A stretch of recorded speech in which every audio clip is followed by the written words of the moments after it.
जय जिनेन्द्र। आज हम NCERT 12th macro economics chapter 1 में क्वेश्चन नंबर 1 को सॉल्व करेंगे, जो कि माध्यमिक शिक्षा मंडल के प्रश्न बैंक से लिया गया है। और इस बार एनुअल एग्ज़ाम में इन्हीं में से क्वेश्चन पूछे जाएंगे, इसलिए आप इनको नोट करके कॉपी में रखें। पूंजीवादी अर्थव्यवस्था की विशेषता पहली है निजी संपत्ति का अधिकार, यानी जो संपत्ति होती हैं व्यक्ति की पर्सनल संपत्ति होती हैं, और अगर कोई व्यक्ति की मृत्यु हो जाए तो वह जो है उसके उत्तराधिकारी को हस्तांतरित हो जाती है। दूसरा, पूंजीवाद में व्यवसाय चुनने की स्वतंत्रता होती है, आर्थिक स्वतंत्रता होती है। मान लीजिए कि ये डॉक्टर, ये इंजीनियर और ये जो है प्रोफेशनल किसी चीज़ में बनना चाहती है, तो सबको व्यवसाय चुनने की स्वतंत्रता होती है। पूंजीवाद में क्या होता है कि जो उपभोक्ता होता है वो जो है सार्वभौमिक होता है। सार्वभौमिक होता है का मतलब है कि उपभोक्ता को इस वस्तु का उपभोग करना है या इसका जिसकी कीमत कम और क्वालिटी अच्छी होगी उसका उपभोग किया जाएगा, तो इसके लिए वह स्वतंत्र होता है। फिर पूंजीवाद जो है उसमें प्रत्येक कार्य जो किया जाता है वह लाभ कमाने की प्रेरणा से किया जाता है। पूंजीवाद की विशेषता पहला है निजी संपत्ति का अधिकार। निजी संपत्ति का अधिकार का अर्थ है कि व्यक्ति जो है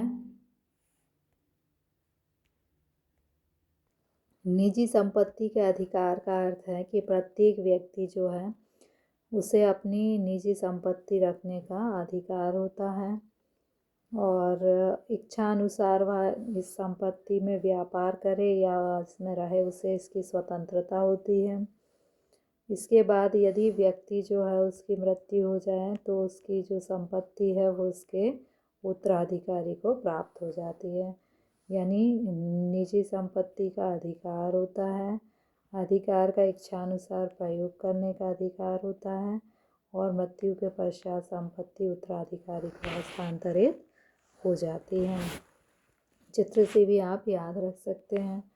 फिर है आपका आर्थिक स्वतंत्रता, यानी व्यक्ति जो है उसको इच्छानुसार संपत्ति का प्रयोग करने की स्वतंत्रता। उसकी संपत्ति है वो उसका इच्छानुसार प्रयोग कर सकता है।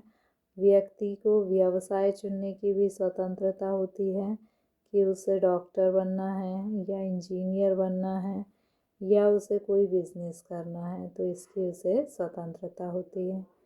तो आर्थिक स्वतंत्रता का अर्थ क्या है कि अपनी संपत्ति का इच्छानुसार प्रयोग करने की स्वतंत्रता होती है और दूसरे व्यवसाय को चुनने की स्वतंत्रता होती है।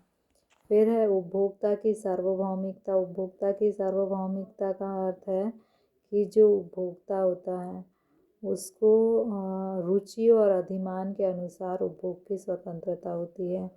मान लीजिए 4 वस्तुएं रखी हुई हैं और उपभोक्ता किस वस्तु का उपभोग करेगा यह वह अपनी रुचि के से डिसाइड करेगा या अधिमान से डिसाइड करेगा कि उसे किस वस्तु का उपभोग करना चाहिए।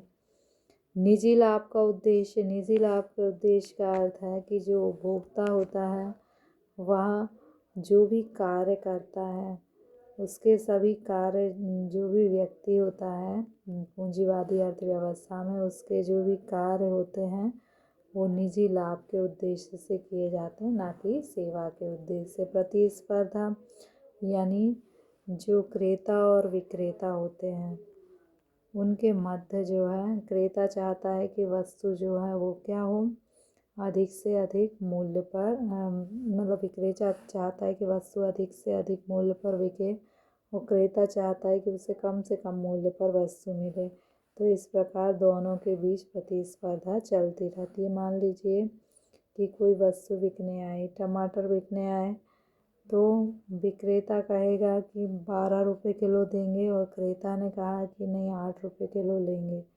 दोनों के मध्य प्रतियोगिता हो जाएगी और 20 का 10 रुपये मूल्य निर्धारित हो जाएगा, तो इसे हम क्या कहेंगे, प्रतिस्पर्धा। Right any 3 features of capitalist economy के 3 फीचर्स लिखना है। फर्स्ट फीचर जो है कैपिटलिस्ट इकोनॉमी का है वह है right to keep personal property. कोई व्यक्ति अपनी पर्सनल प्रॉपर्टी रखने की स्वतंत्रता होती है। अगर उसकी डेथ हो जाती है तो वो प्रॉपर्टी जो है वो ट्रांसफ़र हो जाती है उसके जो है हायर्स को।